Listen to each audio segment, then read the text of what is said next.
It's challenging to scale up while boosting your bottom line, so many peer-to-peer lending platforms are unprofitable.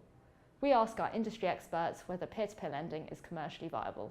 Many peer-to-peer lending platforms aren't yet profitable, and that, I suppose, poses a question about whether or not the business model is commercially viable.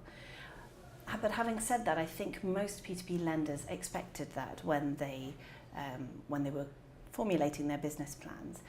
It's an industry where scale is essential, and so at the moment we've been seeing the businesses continue to invest and grow and diversify in what's a pretty competitive market at the moment.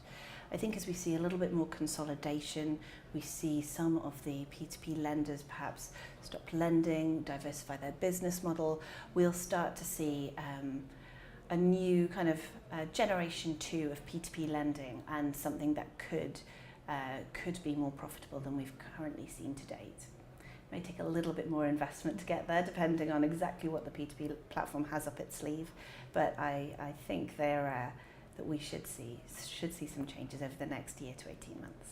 It was a unique, a disruptive idea. Ooh, Uber. Oh, wow, Deliveroo. Oh, you know, hey. Those days are long gone. It's such a bastardization of everything now. It's so mixed up that it depends on who's running the business how. And some of them I think will be profitable. I think most of them will not. It's a tough business model. It requires quite an investment of time and money to get everything you need in place.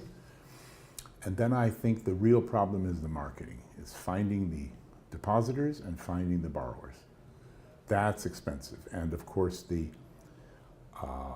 lead gens, the lead generators, the websites, the marketeers, the email list sellers, all the people that bring you your depositors and bring you your borrowers, you know, they just keep hiking the price. The more money's being made, the more they milk it.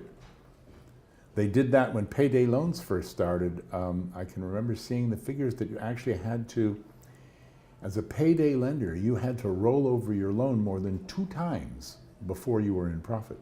They were charging so much just to get the leads. So it's tough business, yeah. Now, at the outset, nearly all new platforms are going to be unprofitable. That's just the nature of a new business. The question is, how quickly can they get to break even? And I think the fundamental question there is scale. So, you know, you and I have talked about the need to be competitive for lenders and borrowers. So we must be skinny in terms of our fees. If we're too expensive, the return isn't good enough for the lenders taking that risk. And the cost of finance is too high for the businesses, and they'll go elsewhere. We do have to be as competitive as we can be. So at a certain scale, you're able to make the fees competitive, and then you get to break even. What's been interesting is I think we've already had a period of dropouts of the market. You know, when we were looking at new entrants coming in, it was kind of growing every year, and then it peaked maybe 2 or 3 years ago. And we've seen some consolidation. I've had that experience myself from Trillion and BuzzBank and previous platforms.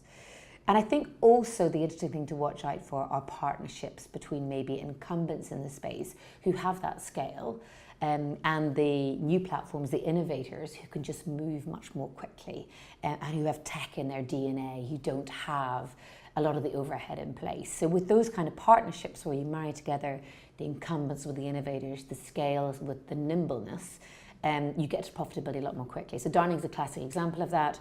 Downing's been around for 30 years. We have $1 billion of assets under management. It's a heck of a lot easier for me to take Downing to profitability and break even because we already have a lot of the work in place and access to deal flow that it had at Trillion. So scale for me is the answer to everything. And the profitability is important for it to be sustainable long term. And I guess it's a relevant question for lenders to be asking. Am I putting my money into a platform that isn't yet profitable, that is dependent on more investment coming through for it still to be there? Or do I want to choose a platform that's already at scale, already profitable, maybe with a bit more asset and experience behind it? That's a choice, I guess, that the lender can make, and just one more consideration for them in choosing a platform.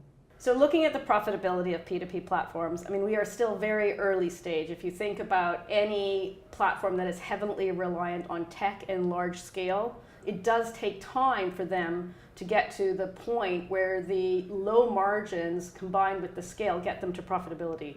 So we do have some examples of profitable P2P lenders in the sector, and I think we should start seeing profitability when the loan book they have under management is, say, greater than 200 million or 500 million. Perhaps it even needs to be larger.